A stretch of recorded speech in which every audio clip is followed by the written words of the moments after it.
jeune entrepreneur, je te donne un petit conseil aujourd'hui là. Les contrats que vous faites chaque temps. Parce que quand vous êtes un entrepreneur, vous devez toujours faire les petits contrats tous les temps. Mais je vous dis quelque chose. Tous les contrats secrets que tu fais finissent généralement par le crime. C'est mauvais. En fait, tous les contrats secrets organisés entre les individus, entre les nations, finissent toujours par les crimes. Vous allez prendre l'exemple du contrat avec Sarkozy et la Libye. Vous allez constater que ça a fini par tuer Sarkozy. Je vous dis quelque chose. Moi, je suis allé signer un contrat à l'extrême nord. C'était pas secret.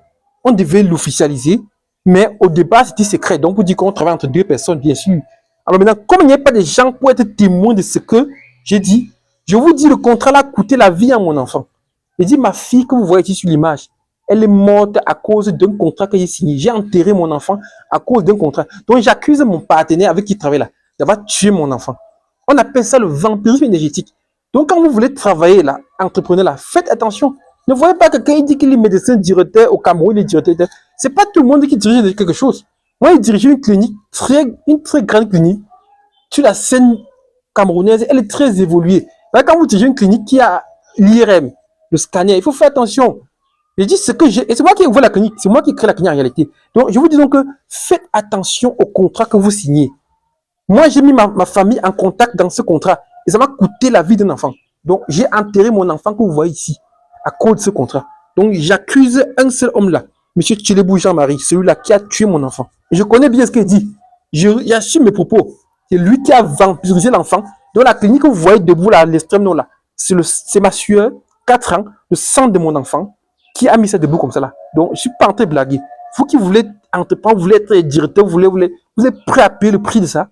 Aujourd'hui, vous voyez ici comme ça actuellement, si je porte le poids de ces fardeaux, c'est parce que ici, il y a un contrat qui perdit mon enfant. Hein. Je vous dis bien, faut pas blaguer, faut pas en train de jouer. Je dis vrai, j'accuse ce couple-là, monsieur Tchilebou, d'avoir tué mon enfant. Et il y a un paradoxe. Dans l'envie de créer, l'envie de travailler, l'envie d'évoluer, moi, je suis allé chez lui, j'ai pris sa fille, ses enfants, comme des petits frères. Et j'ai pris soin d'eux, au point de prendre l'une de ses filles pour donner à mon cousin. Mon cousin, ils sont mariés, ils ont un enfant. Aujourd'hui, ils sont mariés. Mais j'accuse son père d'avoir tué mon enfant. Vous voyez un peu ça? Et c'est ça le mécanisme de vampirisme énergétique. Parce que quand vous dites que vous êtes entrepreneur, sachez qu'un entrepreneur, c'est quelqu'un qui veut déjouer les codes. Il veut changer les codes de ce qui est. Il veut modifier ce qui a été établi par les autres. Et là, vous allez affronter les vampires. Vous allez affronter la spiritualité haute dimension. Vous allez affronter les choses très difficiles à comprendre. Et ce que j'ai affronté, c'est que je vivais chez moi en tant que médecin à Maroua. Vous pouvez imaginer. Et on venait me chercher chaque temps la nuit. À chaque temps qu'on faisait des conférences dans les entreprises, dans les universités, dans tout.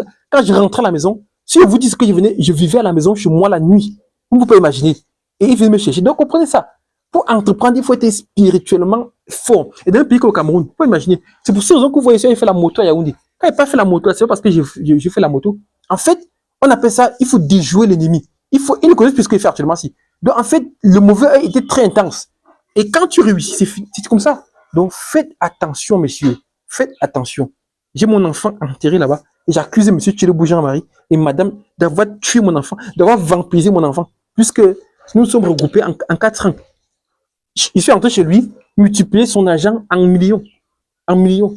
Bénir sa famille, prendre sa fille, épouser. Là, il a un enfant. Lui, il est entré chez moi. Il a tué mon enfant. Prendre tout mon argent et tout ce que je le réclame, il ne me donne pas. Donc, il me doit 30% de la clinique vivre ensemble. Pas moins de 150 millions. Et plus mon enfant qu'il a tué. Vous voyez un peu ça? Vous faites attention. Voilà 4 ans de ma vie. Heureusement que quand il travaille avec une confiance et dignité. Ce qui fait que c'est ce que je suis devenu. Je suis parti avec ce que je suis devenu. Je suis parti avec cet homme qui n'a peur de rien.